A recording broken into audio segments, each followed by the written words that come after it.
국내 증시에 대한 이야기 또 본격적으로 해보죠. 이제 관건은 2000선에 안착하느냐 여부가 될 텐데요. 이러한 사항에 대한 궁금증을 풀어드리겠습니다. 교보증권의 김형렬 팀장과 함께하겠습니다. 안녕하세요. 네, 안녕하십니까. 네, 지수가 2000선 위에 올라선 상황입니다. 사실 계속해서 2000선을 돌파를 하면서 안착 시도를 했었는데 올해는 계속해서 좀 실패를 했었거든요. 이번에는 좀 과거와는 다를까요? 안착에 성공할 수 있다고 보십니까? 어떻게 판단하세요? 네, 결론부터 말씀드리면 그렇게 2000포인트 안착에 대한 어떤 확률이 그렇게 높지는 않은 편입니다. 네. 여전히 상단에 대한 제약 요인은 상당히 크다라 볼 수가 있고요. 지난달 말 한때 코스피가 1850선까지 되밀리는 모습이었지만 약 한 달여 사이에 이렇게 2000포인트대까지 오다 보면은 당연히 또 다음 목표에 대한 어떤 기대감 등을 가질 수밖에는 없습니다. 그렇죠. 하지만 이 코스피 2000에 대한 의미를 조금 무겁게 가져가는 이유는 시가총액을 기준으로 했을 때 그 밸류에이션에 대한 부담이 작지 않다는 점인데요. 현재 2000포인트를 시가총액으로 환산하면 대략적으로 한 1150조 정도가 됩니다. 예. 이 1150조가 여전히 저평가다라고 평가를 받으려면은 우리 기업들의 연간 순이익이 한 110조는 나올 수 있다라는 어떤 신뢰가 강해야 되는데 지난해 우리 기업들의 연간 순이익이 86조였습니다. 그리고 현재 이익 추정치가 대략적으로 102조 원 정도로 추정이 되고는 있지만 아직까지 하향 조정이 진행되고 있기 때문에 90조 원대에서 끝날 가능성이 크다라고 볼 수가 있거든요. 따라서 현재 2000포인트의 어떤 전반적인 PER이 뭐 9배다라고 시장에서 말하는 거는 적어도 내년 이익을 120조 원 정도를 가정했을 때나 지금이 저평가다라고 쓸 수가 있겠지만 네. 아직까지 이익적인 측면에 있어서 낙관하기 쉽지는 않다는 점이겠죠.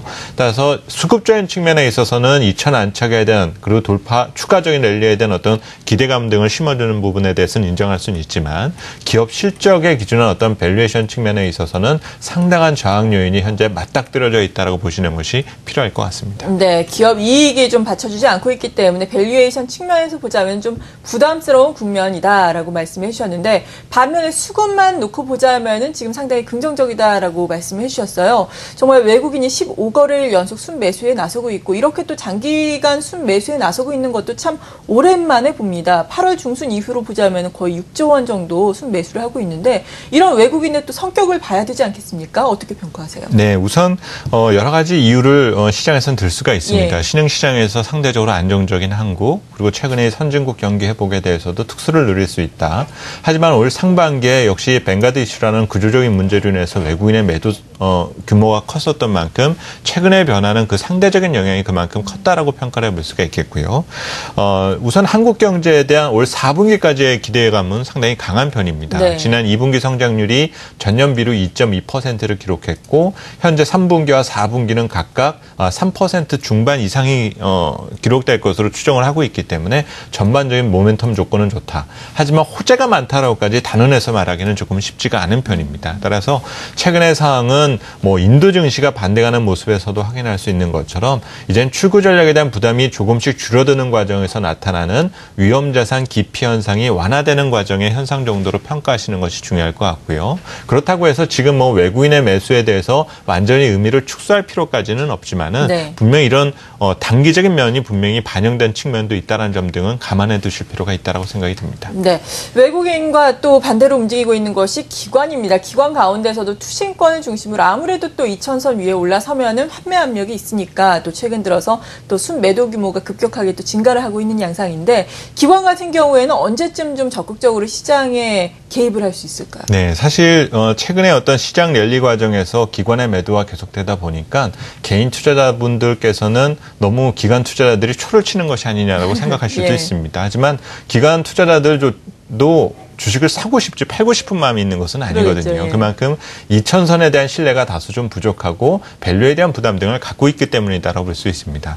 또 다음 주 추석 연휴를 앞두고 이 긴 연휴 기간 동안에 느낄 상당한 다양한 변동 요인 등에 대해서 리스크를 대비할 필요도 있다라고 볼 수가 있거든요. 네. 그래서 이제 준비된 자료 화면으로 한번 설명을 드리면 지난 3년 동안 설 연휴 그리고 추석 연휴 전 10거래일의 투자 주체별 평균 매매 동향 등을 살펴보면 기관 투자자들은 대체적으로 한 1,600억 정도의 매도 우위를 보인 반면에 연기금은 5천억 이상의 매수, 그리고 외국인 투자자들은 1조 원에 달하는 매수를 항상 보여왔었던 것으로 확인해 보실 수가 있습니다. 네. 하나 이례적인 것은 지난 3년 동안 추석 전에 외국인이 팔았었던 적은 단 한 차례도 없었기 때문에 지금 최근에 어떤 수급 조건에 대한 변화 등을 확인할 수가 있고, 기관 투자자들은 전반적으로 연휴를 앞두고서는 단기적으로는 좀 리스크를 관리하는 쪽에 대응 전략을 보였다라는 점 등을 주목할 수가 있습니다.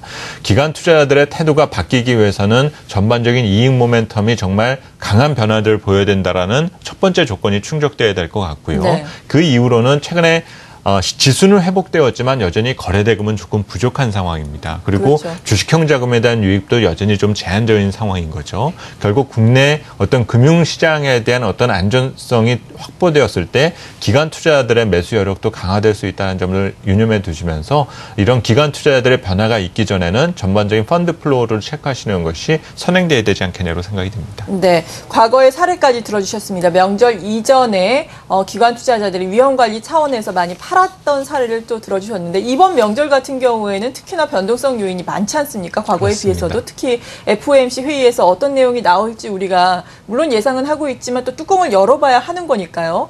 FOMC 회의 결과 변동성을 좀 확대하지는 않을까 걱정을 하시는 분들도 계실 텐데, 여기에 대해서는 어떤 평가 가지고 계십니까? 네, 사실 5월 이후에 이 출구 전략에 대해서 부담을 가졌었던 것은 이 출구 전략이 시행될 가능성이 높다라는 것을 의식하면서도 연준이 정확한 어떤 계획과 그 시행에 대한 시점 이런 것을 밝히지 않다 보니까 네. 시장 금리가 변하기 시작하고 글로벌 금융시장이 상당히 혼선을 보여왔었던 부분들을 볼 수 있습니다. 따라서 이 출구 전략에 대한 계획이 나온다는 점은 사실 시장에 주는 충격은 그렇게 크지 않다라 볼 수가 있겠고요. 네. 오히려 정확한 시기와 방법이 나오지 않는다면 그것이 더 큰 리스크가 될 수도 있다는 점입니다. 최근 블룸버그에서의 서베이에 따르면은 이번 9월 양적 완화 정책 축소 계획과 관련된 부분은 발표 이후 약 한 100억 불 정도가 국채 매입을 조금 축소할 것이다라는 것이 예상이 나오고 있는데요. 현재는 월 850억 불을 매입하고 있습니다. 약 450억 불 국채 매입, 그리고 400억 불은 MBS 채권 등을 현재 매수하고 있는 상태인데, 네. 현재 MBS 채권 금리가 워낙 모기지 채권 금리가 오르다 보니까 이제 선제적으로는 국채에 대한 매수를 조금은 축소할 가능성이 있다는 의견 등이 나오고 있다는 점입니다. 결국 지금의 준비되고 있는 어떤 출구 전략은 시행되는 시기와 방법만이 문제인 것이 한다라는 것에 대해서는 이제는 더 이상 변동 요인이 될 수는 없다라 볼 수가 있거든요. 오히려 이런 연준에서의 정확한 계획이 시장에서 제시가 된다라면은 오히려 투자자들의 혼란은 오히려 축소될 가능성 자체가 있습니다. 네. 이 과정에서 얻는 긍정적인 면은 거시 지표가 개선되는 부분에 대해서도 이제는 순수하게 받아들일 수가 있다라는 거죠. 그동안에는 경제 지표가 잘 나오느냐 못 나오느냐에 따라서 출구 전략을 한다 안 한다 이런 상당한 혼선이 있어 왔지만은 이제 어느 정도의 계획이 정확하게 서고 난 이후에는 그러면 이제 경제 지표에 대해서도 긍정적인 쪽의 의미를 해석할 필요가 있겠다라는 쪽으로 나올 가능성 자체가 있다는 점입니다. 네. 따라서 특별한 이슈가 있지 않는다라면은 FOMC 이후에 어떤 시장의 혼란은 제한될 가능성 자체가 있고, 이런 요인에서 오히려 최근에 외국인 투자자들의 어떤 수급의 변화 그리고 금리에 대한 안정성도 확인되어 가고 있는 과정이지 않느냐라고 평가가 됩니다. 네. 그리고 환율 부분도 간략하게나마 좀 짚어보면 좋을 것 같은데, 최근 원화는 강세로 보이고 있는 반면에 또 엔화가 다시금 100엔대 전후에서 움직이고 있는 상황이거든요. 엔화 약세. 이런 현상이 계속해서 가시화된다면 앞서서 우리나라 증시 대비해서 또 기업의 이익 모멘텀이 좀 약하다라고 말씀해 주셨는데, 더욱더 약화되는 것은 아닌지 걱정이 될 수 있을 텐데요. 네, 사실 환율이라는 것은 양면성을 항상 갖고 예. 있다는 점입니다. 원화 강세가 나온다는 것은 우리 경제라든지 펀더멘털이 안정적인 것이다라는 것을 의미하고 있는데, 네. 이런 강세가 가다 보니까 우리 수출에 또 문제가 생기는 것이 아니냐라는 걱정을 하고 있다는 점이죠. 하지만 주목할 것은 최근에 어떤 환율 외환 시장에서에 대한 변화는 이미 상반기에 우리가 경험을 했었다라는 점입니다. 또 올 상반기에 엔화 약세의 공포는 정말 컸었지 않습니까? 하지만 최근에 엔달러 환율의 추이 등을 살펴보면 뭐 여러 가지 선거라든지 이런 것이 다 끝났음에도 불구하고 오히려 엔달러 환율이 상반기와 비교해 봤을 때 절대적인 수준의 약세 강도가 강하지는 않은 편입니다. 네. 이런 부분 등에 대한 조정은 환율은 당분간 시장의 변동 요인으로 작용할 가능성이 크지 너무 추세적인 의미를 고민하실 필요는 없다라는 판단이 들고요.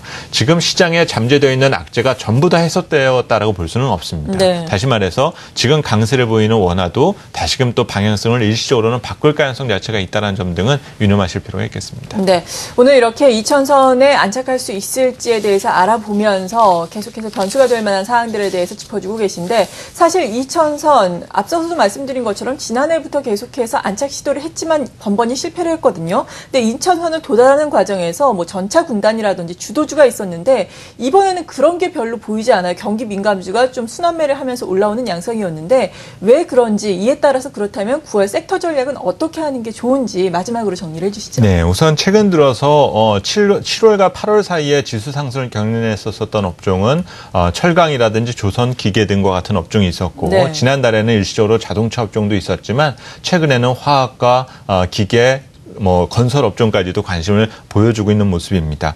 이런 과정은 올 한 해 동안에 있어 왔었던 전차, 다시 말해서 IT와 자동차인데, 다시 말해서 내구재입니다. 소비재 관련주들인데, 이들에 대한 어떤 로테이션이 지금 나타나고 있다고 볼 수가 있죠. 네. 준비된 자료 화면으로 설명을 드리겠는데요. 지난 2010년 이후에 IT와 자동차 업종에 대한 랠리가 지속되면서 사실 소비재 관련 산업에 대한 주가 상대 수익률이 지나치게 쏠림 현상이 강해 왔었습니다. 그랬던 것이 최근 들어서 그 기조가 조금 변화되는 모습 등을 보여가고 있고요.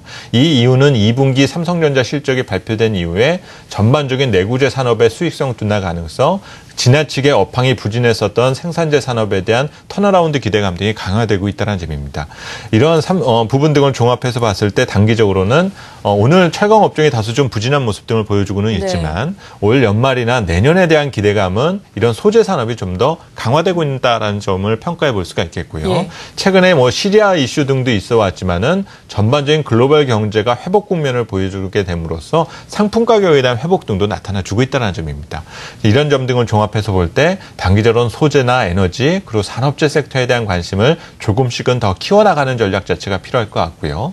IT나 자동차가 나쁘다라는 뜻은 아닙니다. 하지만 당분간은 조금 검증해야 될 변수들이 좀 많기 때문에 너무 지나치게 상반기에 우리가 생각해왔었던 이런 집착을 유지하게 되었을 때는 오히려 좋은 기회를 또 놓칠 수 있다는 점 등을 유념해 두시면서 현재 우리 주식시장은 어떤 추세가 결정되었다는 측면보다는 계속 순환 상황이 나타난다는 점을 생각하시면 하실 필요가 있겠고요. 결국 특정 업종으로의 쏠림은 당분간은 나타나기는 어렵다. 결국 이런 순환 과정을 적절하게 활용하시는 전략이 당분간은 필요할 것 같습니다. 네, 지금까지 교보증권의 김형렬 팀장이었습니다. 감사합니다. 네, 감사합니다.